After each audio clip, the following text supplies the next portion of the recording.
What up, y'all? It's your boy Martin, aka the Boxing Purist. Welcome once again to the Truth and Absolute channel, where I speak the truth and nothing but the truth. So help me, good God Almighty. All right, before anything, y'all, I got one hand on the phone and the other one is free. But can we round of applause, man? Virgil Ortiz and Bohachuk, dog. Round of applause for those two fighters. My goodness, listen, man, listen. In boxing, you don't get too many fights like this, right? And I don't know why, man, and y'all been noticing I'm consistent with one thing for sure, and that is remembering none of these last names. Bohachuk, okay? Virgil Ortiz Jr and Bohachuk, okay? These guys delivered in a way that is crazy, okay? Now, these dudes ain't brawlers. Okay, these guys are technical fighters, technical brawlers. Let's just say that. When they're throwing shots in the ring, when they're doing all their thing, everything has bad intentions. They're setting traps, they're doing things, they're feinting each other. What a fight that was. Oh my gosh. Yo, I'm sorry, I got way ahead of myself. If this is your first time to my channel, welcome to my channel. Make sure that you subscribe before you go. Make sure you hit that like button, drop a comment down below if it's not too much to ask, and chop it up with all my people right here. We're boxing fans and unbiased. We try to keep it 100 in everything that we do. And yo, anyway, so back to the fight itself. What a fight. Yo, Virgil Ortiz overcame 2 knockdowns, and yo, those knockdowns, the timing of those punches, yo, I'll get into that. He overcame 2 knockdowns to get the win. I'm not gonna lie, for a minute there, it was kind of looking like it was just gonna go to Bohachuk's way right away. It looked like it was just gonna go to him because the dude kept getting caught. He kept getting rocked. He kept getting clipped. He was taking Virgil Ortiz's best punches, and although the Webs did the shaky shake for a little bit, although they did the little Canelo wot for a little bit, he did not go down. That dude is tough as nails. My gosh, he did not win the fight tonight, but dog, welcome to the you've been in the boxing world. Welcome now to the boxing world that's gonna watch you fight. Bohachuk, congratulations. Now, the fight went back and forth. That first knockdown, the first knockdown was more of an off balance than actually getting hit. The thing is that Bohachuk happened to land a punch as he was going down.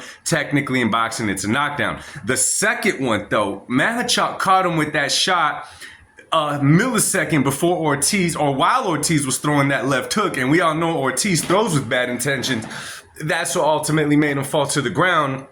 But it was the punch that knocked him off balance to begin with. And these guys just went back and forth, back and forth. I mean, after the knockdown in the first round, Ortiz kind of just took over the fight. It was all him for like maybe the next 3 or 4 rounds. After that, Bohachuk just turned it on, and he kept bringing it, kept coming, right? And then Ortiz changed it up a little bit. Later, it kind of looked like Ortiz was fading a bit. Am I the only one that saw that? He definitely looked like he was fading a little bit. I was kind of close. I know the Oscar de la Hoya and Turkish alshiek were like biting their nails like, Ortiz, you better win this one because we're already talking about your next fight before you even step into the ring for this one. So you better perform, Ortiz.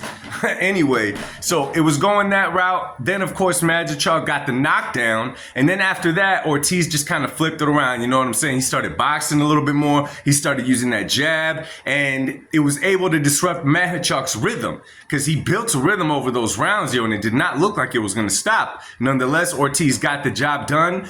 Listen, Ortiz got his hand raised, but both of these guys are winners in this fight. What a match. And yo, for a quick second, I want all y'all to think about something for a minute.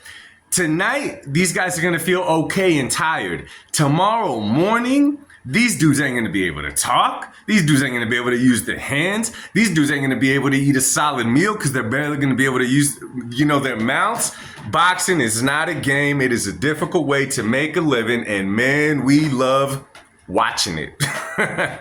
Watching it, yo. So anyway, next for Ortiz. I'm a little confused at all this promotional stuff that's going on, yo. I'm a little confused as how it's going because I feel like Turkish alshiek and other promoters sell us one idea, but when it comes down to talking to the actual fighter, it's almost like, wait, did y'all forget to discuss this? Because they're talking about one fight for you, but you're saying that you're focused on one fight, and it is not the fight that the dudes putting up the money for the fight are talking about. They're 2 whole different fights, right?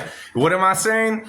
Before the fight, of course, Mr. Turkish alshiek had to have his moment. He's backing all this event, so he wants all the lights on him. He wants everyone to watch him talk or whatever. But yo, this ain't Saudi, okay? But you got your cheerleader Oscar De La Hoya there. So they're talking about the fights potentially that he want to make. And of course, Turkish alshiek, he's trying to win over the boxing world. He's telling you the fights that you want to see. That's what he's working on and this and that going forward. And him and De La Hoya say, yo, what about, Oscar throws it out there. What about on the same card? Bud Crawford versus Virgil Ortiz Jr. if he got the win, which he did. And then also Shakur Stevenson and William Zepeda on the undercard. Now that sounds like an amazing card for sure. Where I'm confused is Virgil Ortiz gets the win. They speak to him after the win, and he says that he's focused on the winner of Sebastian Fundora and Errol Spence Jr. that's set to take place later this year. Now it would be a huge fight, Virgil Ortiz versus Spence, because they're both from Texas. Right? And regardless, it would be a good fight because of the weight class and the styles they bring. But I'm like, wait a minute. They're trying to make the Bud fight. Ortiz, what do you mean that you got nothing on your mind except for the winner of Fundora and Spence? I don't know if y'all caught when this same thing happened at the BMO Stadium, right? They're talking about possible Bud Canelo, and then Bud is doing the interview after the fight, and the guy is pressing him on the same questions about the fight at Canelo, and Bud is almost like a Virgil Ortiz, almost like, I mean, it doesn't seem too intrigued by the idea of doing so, right? Like these fighters got different ideas in their head, but they give in to the dude putting in the money. So we'll see what happens next, yo. I personally, Virgil Ortiz, Bud Crawford, styles make fights, y'all. Styles make fights. I would rather see Virgil Ortiz fight the winner of Spence and Fundora for the better fight, and that's just my personal opinion. But y'all drop a comment down below. Let me know what y'all think of tonight's card and tonight's fight. And once again, y'all, round of applause for Bohachuk and Virgil Ortiz Jr. They put on one hell of a performance. I'm even sore in my hands and in my face watching the fight. So anyway, y'all, have a great rest of your night. Much love. God bless. I'll be back soon to talk to y'all on Oscar De La Hoya and his new partnership with Turkey alshiek, it seems. But anyways, man, you know what? I'm going to leave that one just like that. We'll talk about it on the next one. Much love. God bless. Peace, y'all.